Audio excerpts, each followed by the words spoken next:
Hi guys, JT here, and today I'm bringing you some information on all 6 games in Fanatical's second drop of Prestige Collection Winter Special of December 2024.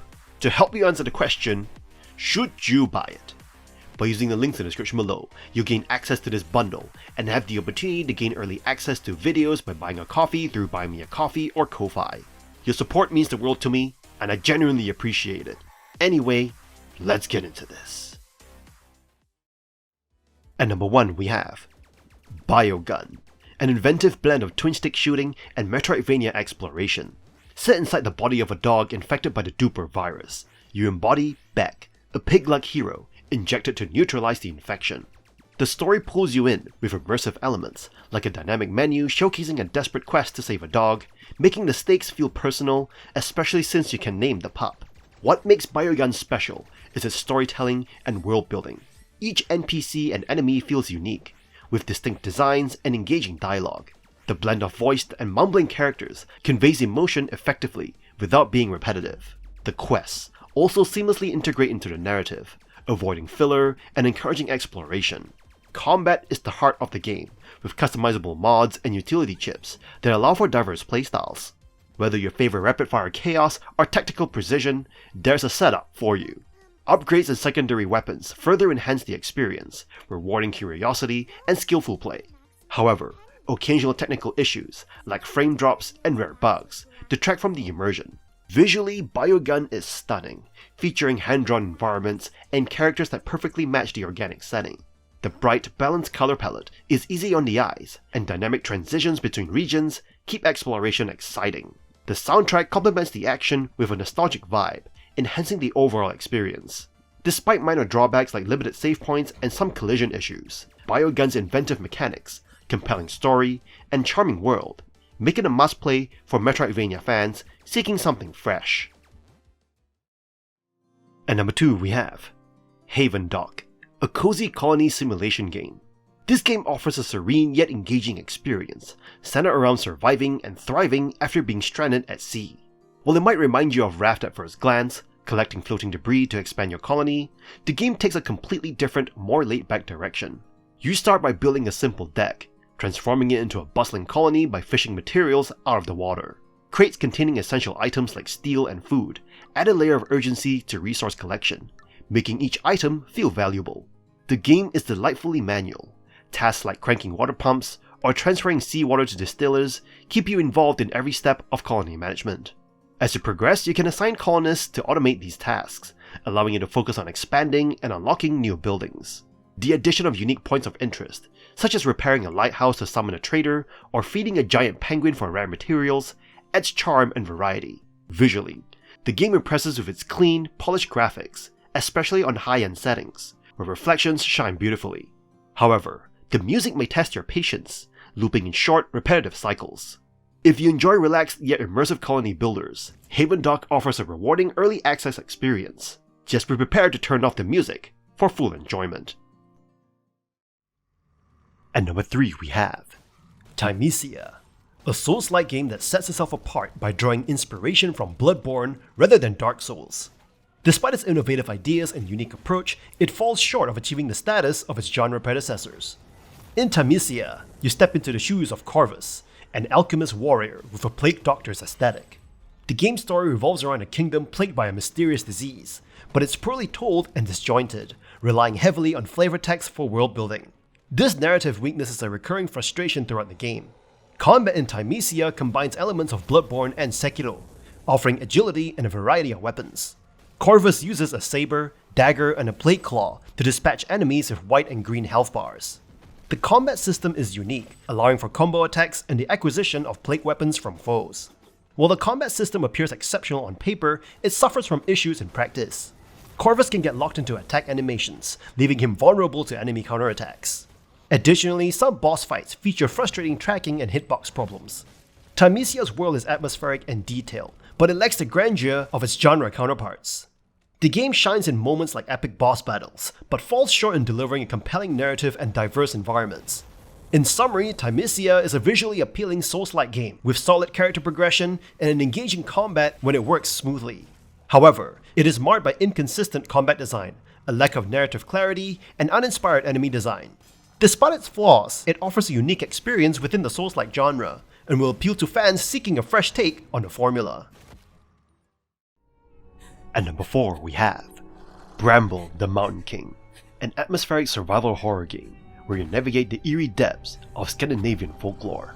You play as Ollie, a young boy who sets off into the dark woods to rescue his sister, Lillemore, after she's abducted by a troll under the sinister Mountain King's command. The game beautifully combines platforming, stealth, and intense boss battles as you traverse hauntingly realistic environments like plague-ravaged villages and shadowy swamps. You'll encounter an array of unsettling mythological creatures, from trolls to shape-shifting witches. The story unfolds through narrated fairy tales, adding depth to the world's dark lore. Ollie's growing orb becomes your lifeline, serving as both a source of light and a weapon during tense encounters. The game's defining characteristics is its unique boss battles, which are imaginative, terrifying, and unforgiving. Each encounter is multi-faced, requiring you to think quickly and act even faster. Despite its deceptively whimsical appearance, Bramble delves into truly grim themes, like infant unaliving and self-unaliving, with graphic violence that is definitely not for the faint of heart. The atmosphere is heightened by stunning visuals, immersive soundscapes, and a haunting soundtrack featuring pieces like Grieg's In the Hall of the Mountain King. While Ollie's controls can be a bit clunky, especially on narrow ledges, the frequent autosave checkpoints keep frustration to a minimum. If you appreciate games like Little Nightmares and enjoy dark folklore with a mix of stealth and action, Bramble the Mountain King is a spine-chilling experience worth diving into. At number 5 we have Nobody Saves the World, a delightful and inventive dungeon crawler that puts the grin in grind. The game distinguishes itself by embracing the grind, making the process of XP farming satisfyingly playful. The story, revolving around protagonist Nobody gathering crystal fragments to prevent a fungal catastrophe, is laden with ironic nods to genre cliches, much like Drinkbox's previous work, Guacamelee. Nobody, the protagonist, is a pliable character capable of transforming into various animals, mythical beasts, and vocations using a magic wand. The absurdity of assuming the persona of a cabaret magician in a fantasy world adds a humorous touch. The game features 18 different forms, each with unique attacks, passive abilities, and rechargeable special moves. The open-ended system encourages experimentation, allowing you to mix and match abilities from different forms. The leveling up system is intricately tied to quests, ensuring that the grind remains engaging and purposeful. Quests include completing dungeons, errands, and objectives linked to each form's abilities. The overworld is a joy to explore, filled with tightly plotted passages, open fields, lakes, and underground tunnels, offering ample opportunities for experimentation and discovery. While dungeons add extra challenges with wards and rule changes, they feel somewhat similar over the game's 20-hour runtime. The variety in themes and decor is imaginative, but the procedural generation of monster mazes becomes repetitive. The lack of distinctive diversions in dungeons could have been addressed to enhance contrast with outdoor exploration. Despite these minor drawbacks, Nobody Saves the World shines as a highly entertaining action RPG. Its brash exterior conceals a technically sophisticated game that grants players the freedom to discover its craft at their own pace. Grinding through quests becomes a genuine pleasure, making Nobody Saves the World a delightful addition to the dungeon crawler genre. At number 6 we have Shantae and the 7 Sirens, the 5th installment in the Shantae series, blending Metroidvania and platformer elements. Shantae, the charismatic protagonist, embarks on a journey to Paradise Island for the Half-Genie Festival. However, a mysterious event results in the disappearance of all half-genies, except Shantae. Determined to find her comrades, Shantae's quest unfolds with a simple, yet charming narrative, reminiscent of a Saturday morning cartoon. The characters' personalities, especially franchise regulars, like Squid Baron, inject humor that is both subtle and self-aware. Visually, Shantae and the 7 Sirens looks awesome. The art style, vibrant colors, and animated cutscenes contribute to the game's overall appeal. The soundtrack, a Shantae series trademark, complements the visuals seamlessly. Returning to the traditional Metroidvania format, the game offers a linear progression with an explorable world between locations. Shantae controls brilliantly, whether in her default state or during animal transformations. The introduction of fusion coins for transformations and an innovative card system where defeated enemies drop cards unlocking abilities enhance the gameplay. The card system ensures that every enemy encounter yields rewards, adding depth to the combat. However, this game does have some flaws. The abundance of backtracking, particularly in the role of a male woman, feels like unnecessary padding. Getting lost in Paradise Island without an objective system or clear markers adds frustration to the experience.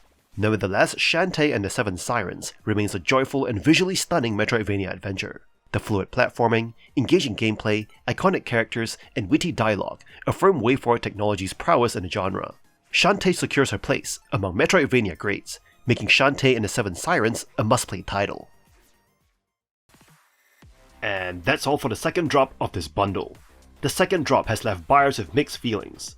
Some are frustrated that new games were added later, making it more expensive for those who jumped in early, leaving them feeling like they've missed out on a better deal.